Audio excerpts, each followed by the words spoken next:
My friend Lisa, fellow scouter, asked me to tie her a woggle, or which is a Turk's head knot is the official name of the knot. But this is something that we learn in Wood Badge, which is an adult leadership training course. But you can tie it to hold your neckerchief. Scout can tie it, adult can tie it. It's a nice knot. It's a series of braids that, and once the knot is finished, it looks like it's contiguous. It doesn't have a beginning, doesn't have an end. If you have a piece of, this is 1/8 inch poly cord. I painted it orange because that was the color that she asked for, but you can paint it any color you want. Or if you buy any sort of rope or synthetic braid, paracord, anything like that, you can tie it. This was 39 inches long.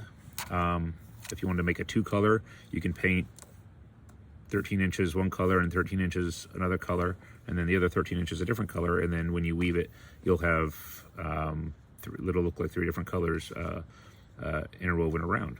We'll start tying this. It's going to be hard to teach over the video, but hopefully it'll be clear enough and you can follow along. But if you search for Turk's head knot or a woggle and how to tie it on YouTube or the internet, you will be able to find an instructional video to help you out at. But this is just a video of watching me tie this. Hopefully I get it right on the first time. Otherwise, I'll start over and try again until we get it right. It's been a while since I tied one last. Or it's been a while since I tied one.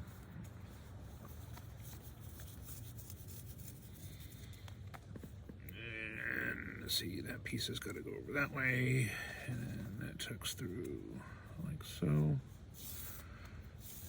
And there we go. Hopefully this paint doesn't come off too much.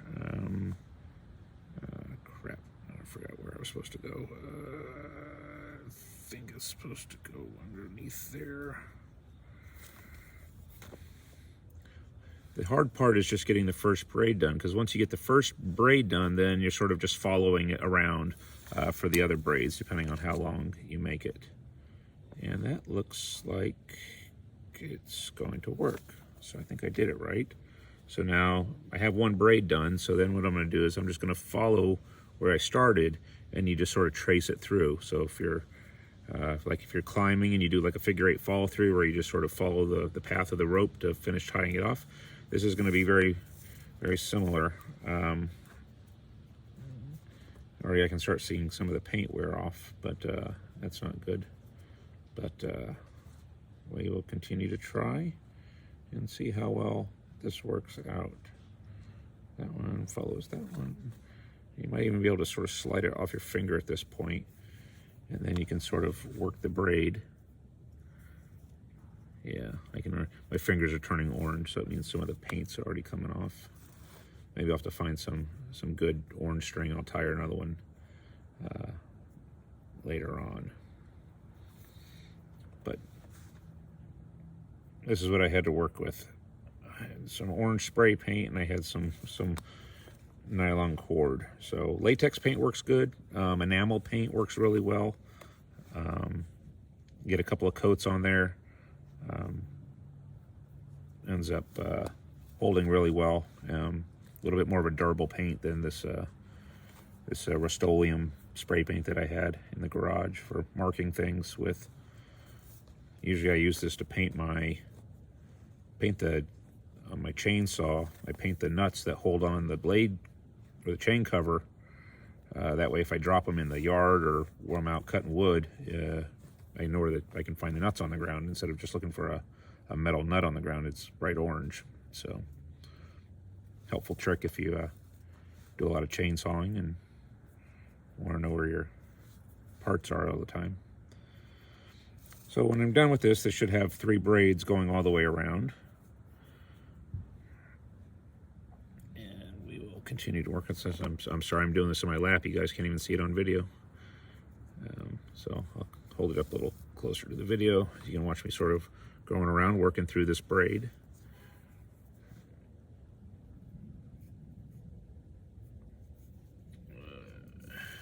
So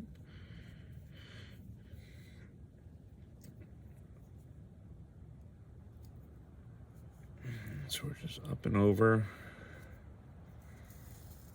around, and sort of, the trick is to also lay them be kind of neat about it and lay them side by side where the pieces of twine aren't overlapping with, you know, each other, and it looks like it bunches up. If you lay them out real nice, then, you know, the braid when it's done will look really pretty.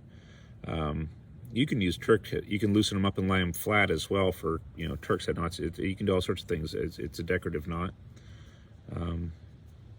Again, this is just used by scouters for holding on their neckerchiefs. And looks like I'm a little short somehow. I might have to retie this later on, but because I'm out of room. Or maybe I made it a little too big, but just off by you know, maybe an inch or so as far as the braid goes. But you know, but then you sort of work it out and work it in. I might have had too much to start off with there. That might be the problem. I might have to retie that later on. But you know, but that's what the sort of, you know, so that'll be what the braid looks like once it's all done. You know, you sort of got, you know, your three all the way around. But that's you know, but that'll sort of tuck your. It's got a little hole in the middle. You can tuck your neckerchief slide and, you know, slide it and slide it up. But there you go, Turks head knot.